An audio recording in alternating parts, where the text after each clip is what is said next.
since hanggang doon lang naman, no, yung naging saklaw talaga ng inyong service, I don't want to prolong this any longer. Gusto ko lang makita, based on your findings, AOM, di ba? Tapos yung notice of suspension para sa OVP and the AOMs for DepEd. These are preliminary findings, correct?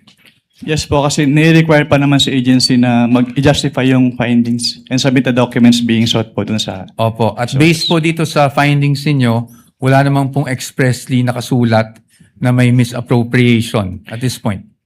Actually, yung presumption of misuse kasi nasa item 8.3 na kapag hindi nag-liquidate or failure of liquidation of the accountable officers upon due demand shall be a prima facie evidence that such fund has been put to personal benefit or misuse. Yes.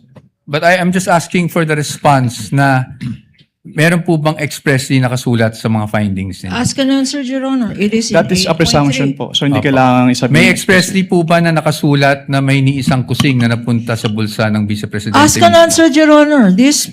wait, don't answer. Uy. That question, Your Honor, has been asked and answered. We ask for Sustain- ruling, Your Honor. Sustained counsel, I think where you're getting at, modify. Po yung pag-usapan natin. I just wanted you, Mr. Witness, to give us the definition of confidential funds. Diyan po sa circular na yan under, I think it's page 2, item 3.7. Can you please read it for the record? Under 3.7, confidential fund refers to the lump sum amount provided as such in the GAA for NGAs, in appropriation ordinances for LGUs, and in the COBs for GOCCs for their confidential expenses. Salamat po, Mr. Witness. At pagdating po, nabasa niyo po yung word na lump sum. Ibig po sabihin nito, buong halaga? Buong amount? As opposed to having line items for expense? Tama po ba? Lump sum. Yes Lump po. sum. Opo. At based on your experience, pag ang pinag-uusapan po natin ay confidential funds, pagdating po sa pag-disburse nito, cash po ba ito? In the form of cash? What expense are you pertaining? Confidential funds in general. Cash po ba ito? Wala pong specific provision kung anong type po ng yung ibabayad. Okay. But item 6 provides for the guidelines on cash advances, correct?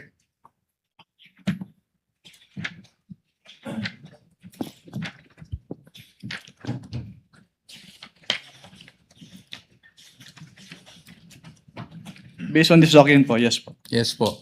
And I refer you now to item 6.1.2.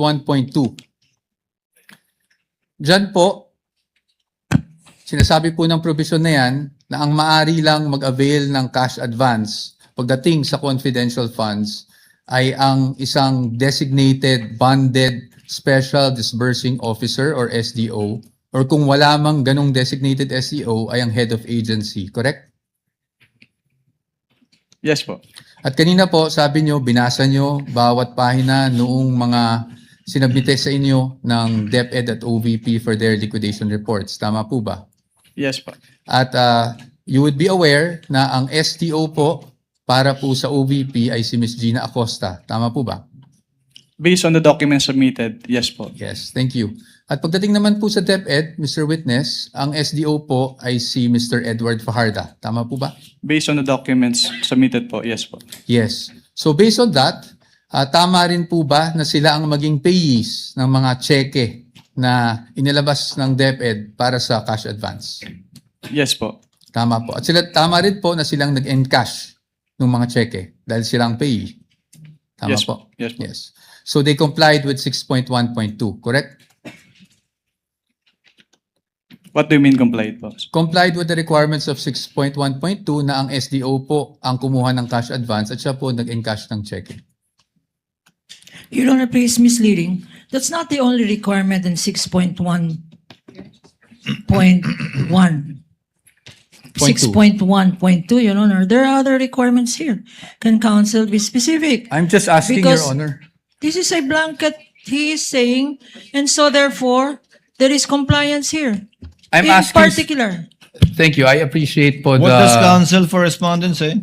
I appreciate naman po the objection of the good counsel. So I will be more specific. Tama po, nag-comply po ng SDO ang payee sa cheque at ang SDO po ang nag-encash. Yun lang po. Just on that part.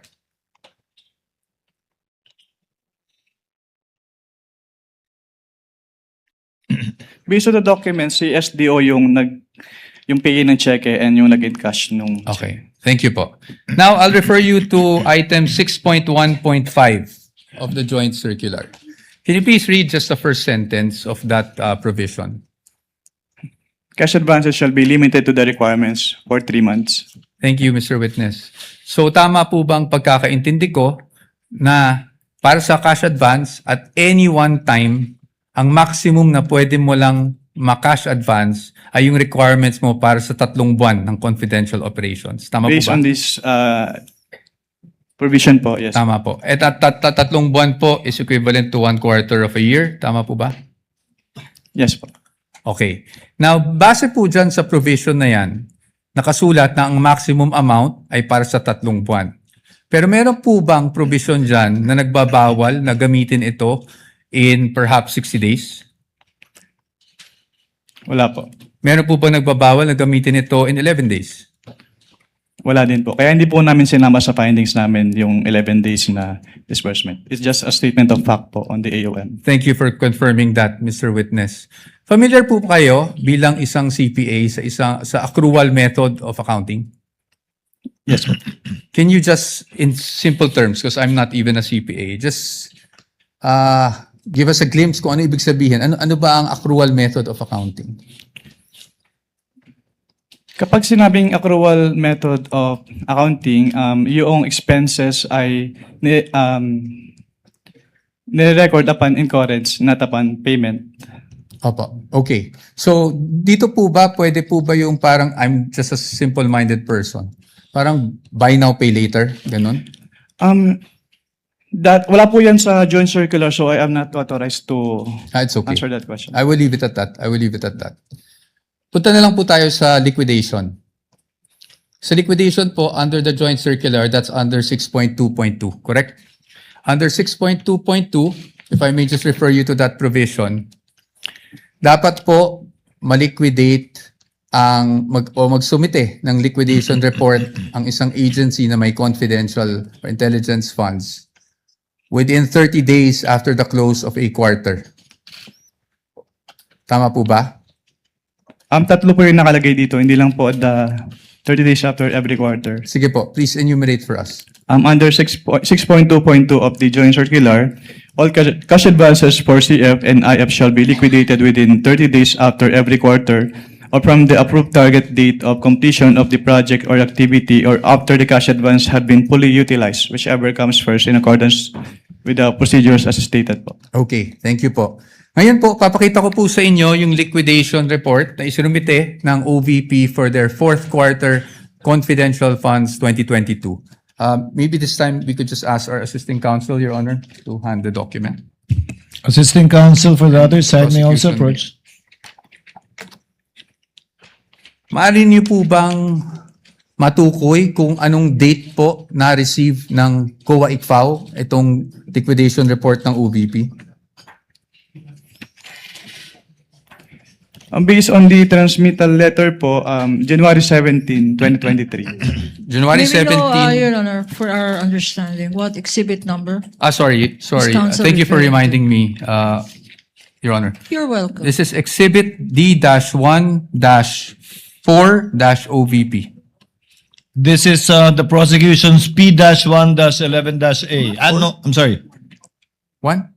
I'm sorry, what is it? Sorry, D-1-1. D-1-1. Sorry, Your Honor. Dash 1. I was just corrected.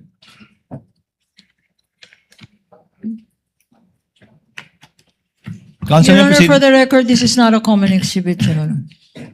Duly noted. Now, base po sa date na nabasa nyo, compliant po ba na within the 30-day period ay nakapag-submit sila? Yung act lang po ng pag-submission, na pag-submit rather, ng liquidation report. Based on this document po, yes po. Yes po. And kung mapapansin nyo po, doon po sa transmittal, meron pong isang checklist. Tama po ba? Yes, sir. And I will refer you now to item 6.2.2.3 of the joint circular. Ayon po sa 6.2.3 ng nasabing joint circular 2015-01, ang gagawin po ng receiving officer ng COA ICFAO ay titingnan po yung checklist, tapos susuriin po yung mga dokumentong isinumite ng ahensya, yung mga attachments, kung pasok siya doon sa checklist of supporting documents na kinakailangan. Tama po ba? Can you repeat your question po? Ayon po sa 6.2.2.3, ang receiving officer ng COA ICFAO ay titingnan yung checklist and then titingnan din, susuriin yung mga naka-attach na dokumento kung compliant siya dun sa checklist. Tama po ba? Yes po, based on the joint circular. Based on that same provision, kung yun po ay kompleto, tatanggapin po ng COA ICFAO. Tama po ba? Yes po. At pag hindi po kompleto o meaning kulang po yung mga attached documents, yun po ay dapat ibalik ng COA ICFAO sa ahensya at hindi muna tatanggapin. Tama po ba? Yes po. Based And on in- this provision po. Opo. And in this case, because of the receiving stamp, would you say na tinanggap po ng ICFAO ang submission ng OVP? As stamp po nung ICFAO, yes po. Okay. Thank you, Mr. Witness. Now, basing on this document na natanggap ng COA ICFAO on January 17, 2023, ang kanilang liquidation report, meaning the OVP for the fourth quarter 2022 confidential funds. It took more or less 8 months for COA to issue its official finding. Tama po ba? Yes po. I am showing you a copy of the AOMs that you issued and that were also presented yesterday. May we know the exhibit number, sir? Yes, Your Honor. I will get to that. Pwede mo na yung mga next documents. Are you showing the one for the OVP or the DepEd? OVP, Your Honor. OVP, that would be... This is D-1-103-OVP, Your Honor, for the first AOM issued on September 14, 2023. That's the counterpart of P-1-12-A. And isunod ko na po yung pangalawang AOM na na-issue on October 3, 2023. This is D-1-104-OVP for the defense. Which is P-1-12-B for the prosecution. Opo. Thank you. Now, Mr. Witness, napansin ko na yung date is September 14, nung 2023, nung una yung AOM. Tama po ba? Yes po. And that was actually just a few days after the budget hearing of COA held August 24, 2023, kung saan may mga legislators that, asked COA to look into the OVP confidential funds. Are you aware of that? Just if you're aware. I am not aware of that. That's okay. Now, I'll just move on to the AOMs themselves, no? Now, kahapon nasasabi niyo po na nagkakaproblema tayo sa may nakita kayong finding doon sa physical and financial plan. Tama po ba? Yes sir. Ng OVP. At yan po ay nakasaad din sa inyong findings diyan. Yes sir. Tama po ba? Opo. You referred to, if I'm not mistaken, and please correct me if I'm wrong, item 4.2 of the joint circular. Yes sir. Tama po? Yes sir. Maaari niyo po bang, andyan pa po ba yung joint circular? Yes. Maaari niyo po bang basahin yung 4.2 ng joint circular para lang po sa kalaman nating lahat? Under 4.2 of the joint circular, all allocations of CF and or IF shall be supported with physical and financial plan indicating the proposed amount allocated for each program, project, and activity where disbursements pertaining to the CE and IE shall be based. Tama po. Thank you po, Mr. Witness. Dito po, sa kanilang physical and financial plan, the program stated is actually the Good Government Program. Tama po ba? Yung binabasa ko lang. Based on the document, yes. Based on the document. At ang expected outcome ay safe implementation of OVP initiatives and confidence building based on the document. Based on the document, yes. At ang physical target will be number of areas with surveillance and confidential activities conducted or monitored. Tama po ba? Yes. As well as the number of activities. Tama po ba? At ayon po dun sa binasa nyo, wala naman pong guidelines on how specific it would be. Correct?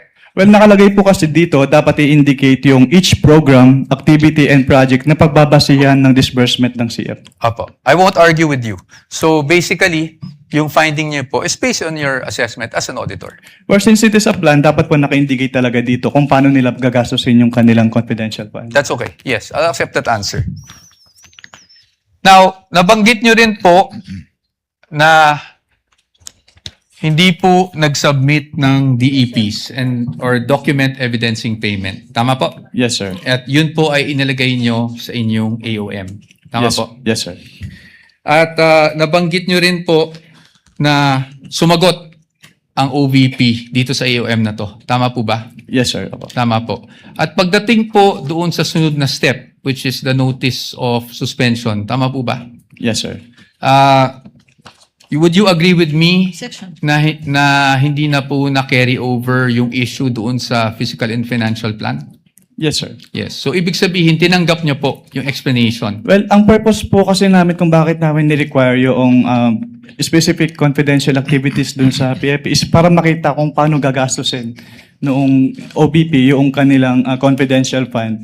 Pero since nilagay naman na po nila dun sa kanilang revised accomplishment report yung specific confidential activities and even submitted the documentary evidence of payment. So, hindi na po namin hinanap ulit yung fiscal and financial plan. Okay. Salamat po. Thank you for that answer. Ngayon po, kasi kanina, kahapon actually, not kanina, sinasabi nyo walang sinubmit. Ang ibig nyo lang pong sabihin sa walang sinubmit is at the time na bago kayo mag-issue ng AOM. Tama po ba? Walang sinamit po na ano. Walang sinubmit na DEPs, for example. Yes po, kasi sinamit po nila yung DEPs after we issued both AOMs po. Opo. Thank you po. Ngayon, punta naman po tayo doon sa notice of suspension. Nandun pa po kayo di ba, nung notice of suspension? Yes, sir. And you suspended in audit the amount of 125 million. We are showing him a copy of the notice of suspension, Your Honor. This is Exhibit D-1-107-OVP for the reference of the Honorable Court. NP-1-13-A on the part of the prosecution. Okay. So, dito po, as you mentioned earlier, you were satisfied with already the submission of the accomplishment report ng OVP. That's why nawala na po yung issue sa physical and financial Hindi plan. po ako satisfied dahil compliant yung accomplishment report nila, kundi dahil nilagay lang nila yung specific confidential activities na pinagamitan nung kanilang pondo. Opo. So, nawala na po yung sa PFP na finding sa AOM. Yes po. Based on the NS. Tama po ba? Yes, sir. Okay, thank you. Ngayon, pagdating dito sa notice of suspension, I just wanted to focus on doon sa documentary evidencing success pagdating sa rewards. Yes, sir. Nabanggit nyo po, this is 4.8.5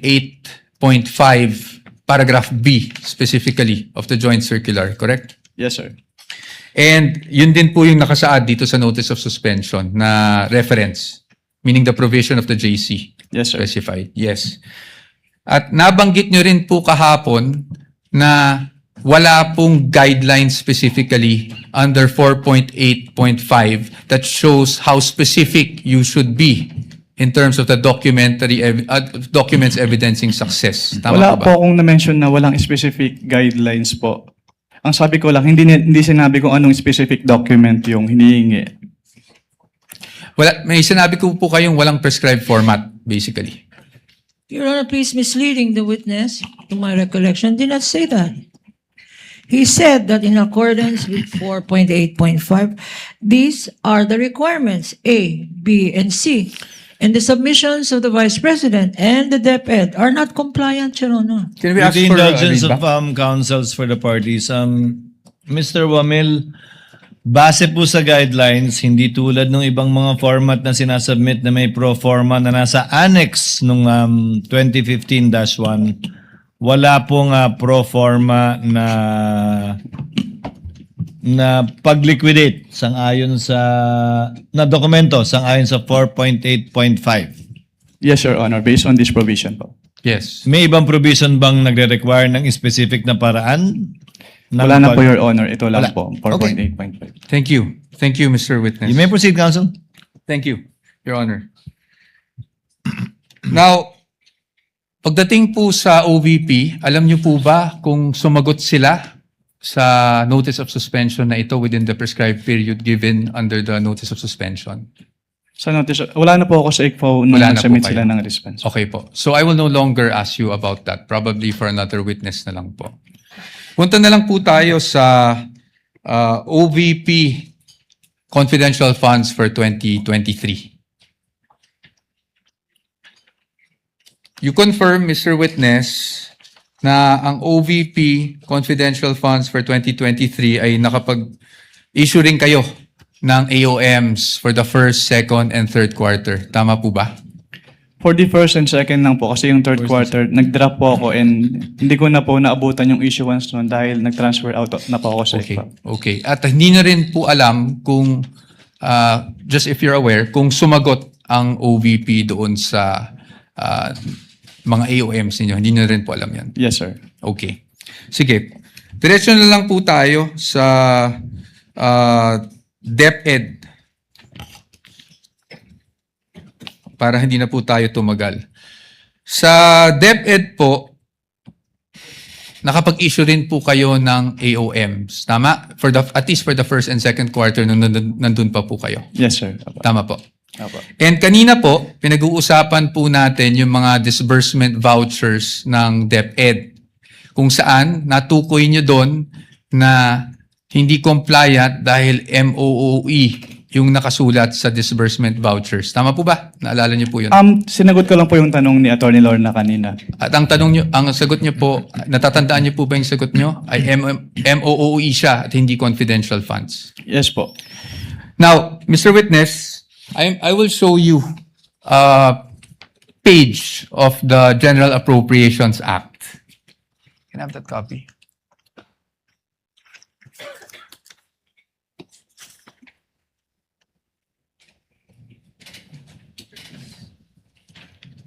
And for reference,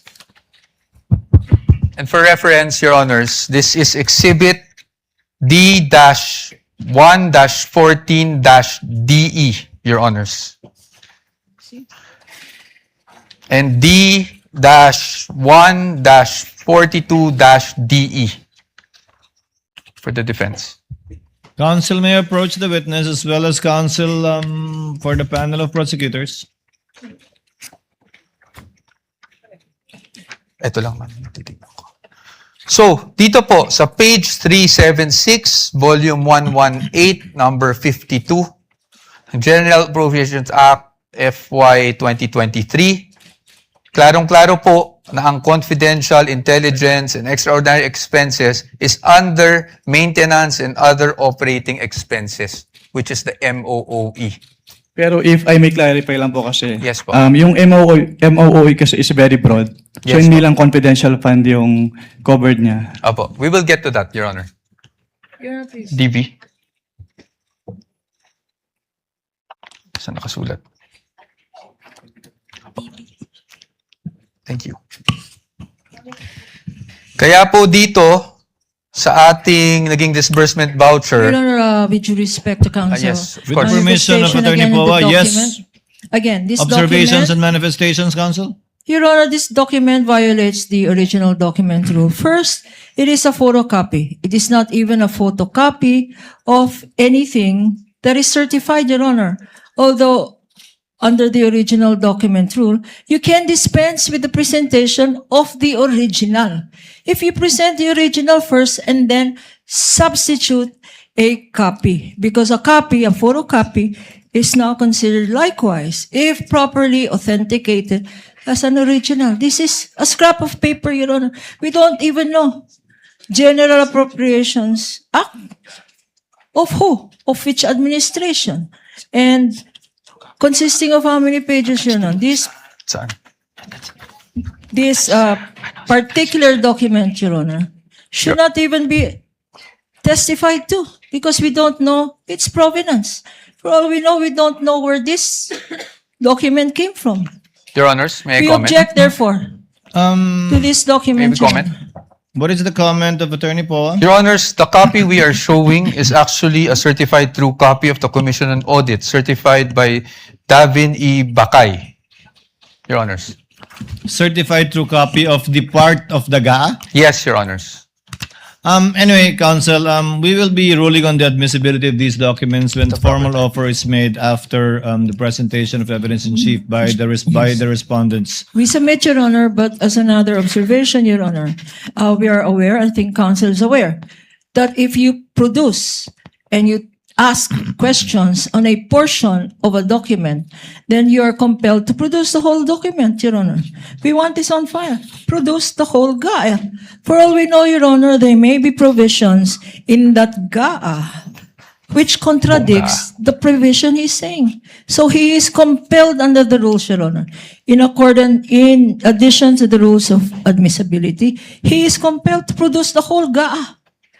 And we want that on record, Your Honor. Presiding officer has already ruled the manifestation and objection of the counsel is duly noted. Counsel may proceed. Thank you, Your Honor. And under the disbursement voucher, Exhibit D-1-58-DE, nakasulat po na MOOE, replenishment of cash advance under maintenance and other operating expenses authorized under page 376 of RA number 11936, which is precisely the page of the GAA. Pero marami po kasing nakalagay na expense items under MOOE in this page po. Okay, we will accept that answer, Mr. Witness. Now, Mr. Witness, pagdating po sa DepEd confidential funds, as you mentioned, you issued the first two AOMs. Yes, sir. Tama po. I mean, AOM for the first and second quarter. Rather. Yes, sir.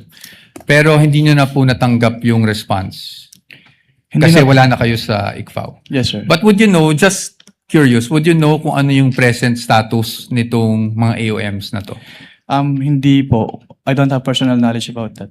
Okay. So you wouldn't know of whether may credit notice o wala. Yes, sir.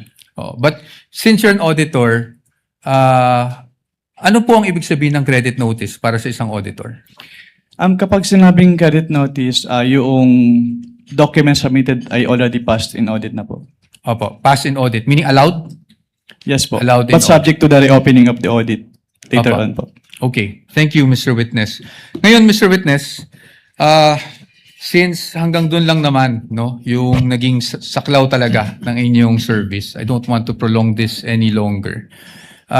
Gusto ko lang makita, based on your findings, AOM, di ba? Tapos yung notice of suspension para sa OVP and the AOMs for DepEd. These are preliminary findings, correct? Yes po, kasi nire-require pa naman sa agency na mag-justify yung findings and submit the documents being sought po dun sa... Opo. At based po dito sa findings ninyo, wala namang pong expressly nakasulat na may misappropriation at this point. Actually, yung presumption of misuse kasi nasa item 8.3 na kapag hindi nag-liquidate or failure of liquidation of the accountable officers upon due demand shall be a prima facie evidence that such fund has been put to I am- personal benefit or misuse. Yes. But I am just asking for the response na meron po bang expressly nakasulat sa mga findings ninyo? Ask and answer, Your Honor. It is in That is a 8.3. presumption po. So hindi Opo. kailangang isabihin. May expressly po ba na nakasulat na may ni isang kusing na napunta sa bulsa ng Vice Presidente? Ask and answer, Your Honor. Wait, don't answer. Uy. That question, Your Honor, has been asked and answered. We asked for Sustained- ruling, Your Honor. Sustained counsel, I think where you're getting at, modify your question. You can get it. Okay. So, basically po, ang findings nyo ay preliminary lamang. Wala pong any conclusive finding pa as to any misappropriation. Yun lang po ang tanong ko. Ang sabi kasi sa circular, upon failure to liquidate, No, meron I ng am presumption. Your Honor. Ask the an witness is answer, not Your Honor. responding. No, He the already witness- said, Asking if it's... The witness is not responsive. Kindly respond. I think the question is quite simple, Yun lang naman Mr. po. Wamil. Preliminary pa lang. So wala pang any conclusive finding as to any misappropriation. Yun na lang po. Para lang po masagot nyo na ng diretso. Hindi naman po kasi kailangang i-state doon sa findings. Again, Your Honor, non-responsive. Let the presiding officer be the one to do it, or try to do it. Kapag ka nag-issue po kayo ng AOM, Audit Observation Memorandum, failure to liquidate na po ba yun? O may mga observation pa lang kayo?